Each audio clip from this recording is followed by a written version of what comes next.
Olá pessoal, tudo bom com vocês? Muito bom estarmos juntos mais uma vez para mais esse resumão aqui do nosso guia de estudos bíblicos semanais. Tema geral, Descanso em Cristo, tema da semana, as raízes da inquietação.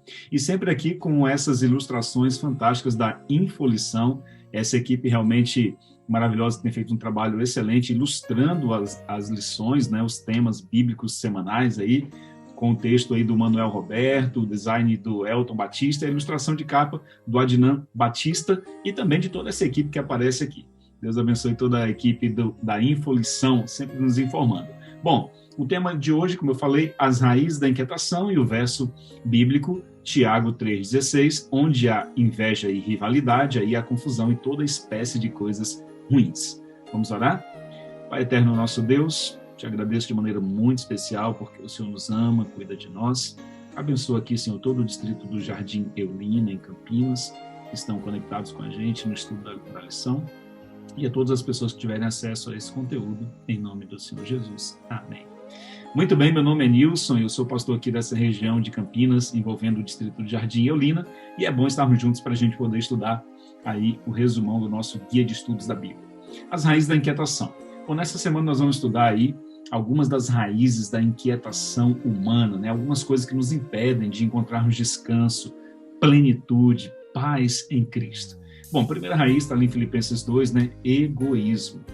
O egoísmo, ele é uma barreira gigantesca que nos impede de termos uma conexão total com o príncipe da paz, Jesus Cristo. A ambição também é um outro sentimento, uma outra postura humana que nos impede de termos paz em nosso coração. E a hipocrisia também, Jesus repreendeu várias vezes a hipocrisia. É quando usamos máscaras para esconder quem verdadeiramente nós somos. E Jesus repreendeu veementemente a postura hipócrita, muitas vezes ali dos líderes religiosos do seu tempo, né, da sua época. E isso realmente é algo que podemos trazer de lições para a nossa vida hoje. Ao declarar, vim trazer espada, Jesus ali ele não estava incitando a violência. Ele queria antes comunicar duas ideias fundamentais que eu quero expressar para vocês agora. Em primeiro lugar, o evangelho ele gera conflitos por causa da rejeição à mensagem. Quando o evangelho chega na vida de alguém, ele chega rachando a vida da pessoa, causando realmente uma divisão, uma nova natureza passa a fazer parte do nosso ser, uma natureza carnal que já temos, né, pecaminosa, e a natureza espiritual, a natureza de Cristo. E agora, conflito, divisão. Então, Jesus veio trazer divisão. E o Evangelho também redefine o lugar da família na sociedade. A igreja, ela tem como base a família, e a sociedade também, e a família, ela pode estruturar melhor todos os veículos sociais. E isso aí é muito importante. Agora, embora vivamos em um período de paz, a palavra de Deus nos adverte que seguir a Cristo nesse contexto aqui do tempo do fim vai exigir da gente abnegação e também sacrifício, dedicação, renúncia do nosso próprio eu. Agora, na parábola do rico insensato aqui de Lucas capítulo 12, Jesus identifica as profundas raízes do egoísmo do homem da parábola, que lhe fez aqui a seguinte pergunta, ó. Nesse ponto, um homem que estava no meio da multidão lhe falou, mestre, ordena ao meu irmão que reparta comigo a herança. Mas Jesus lhe respondeu, homem, quem me constituiu juiz ou partidor entre vós?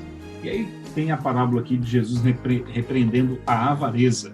E uma das repreensões que Jesus faz a esse homem é que esse homem já era dono de riquezas, ele era obcecado por suas riquezas, ele era completamente individualista e alimentava o seu ego, causando uma divisão em sua família por causa da sua visão egoísta.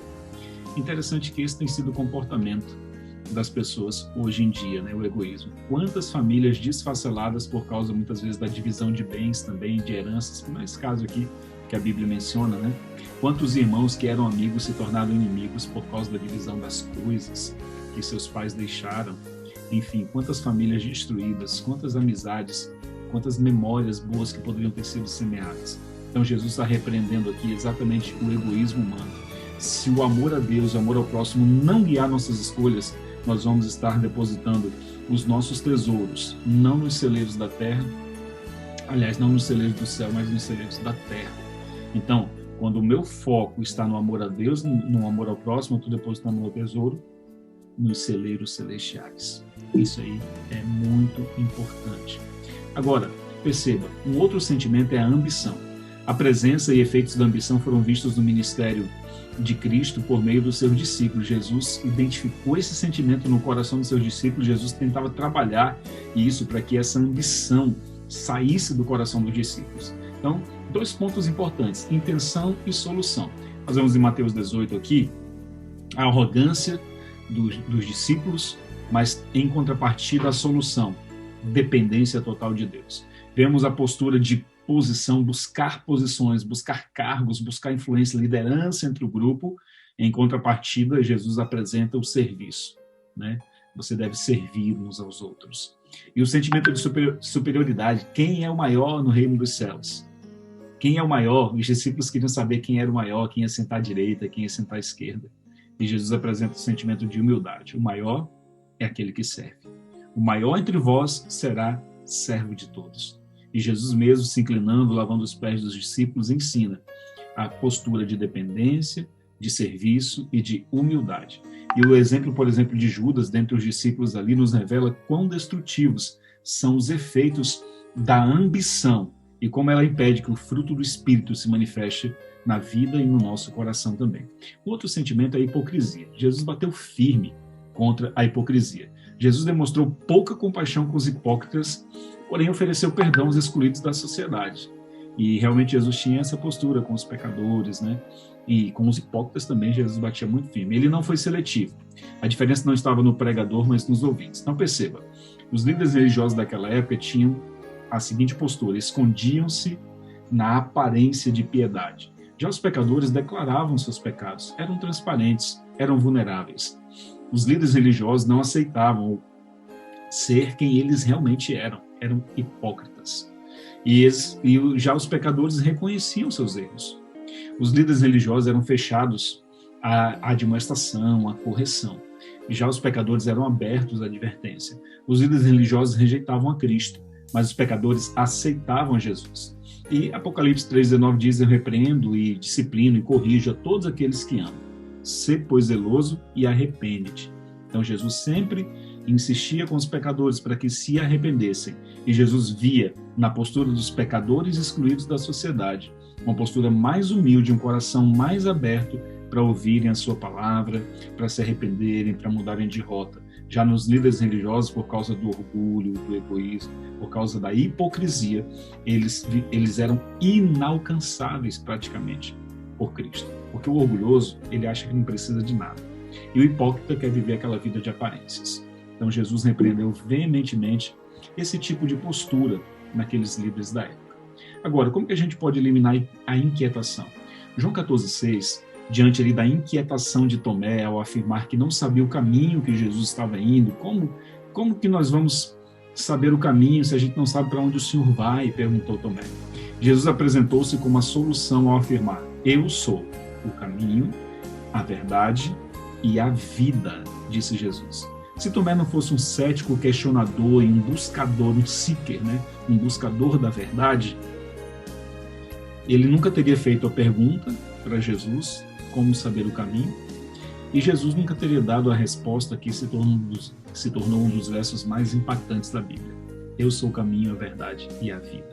Ou seja, Jesus é o meio para alcançarmos o fim esperado.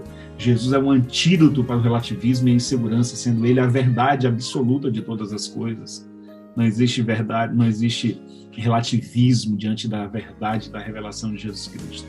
E ele é a vida. Jesus é a razão para se viver longe da inquietação. Jesus disse: aquietai-vos e sabei que eu sou Deus.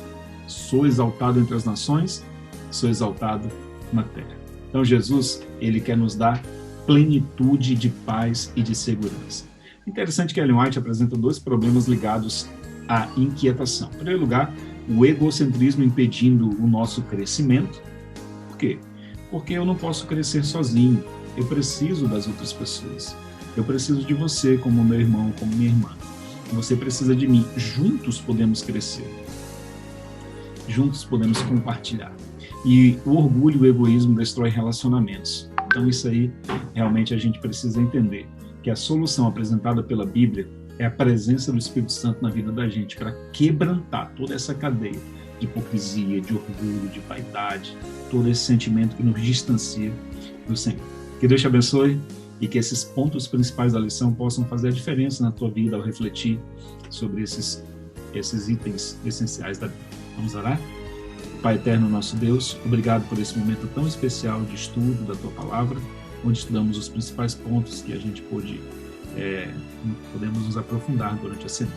Abençoa todos que estão conectados conosco, em nome do Senhor Jesus. Amém. Deus abençoe vocês.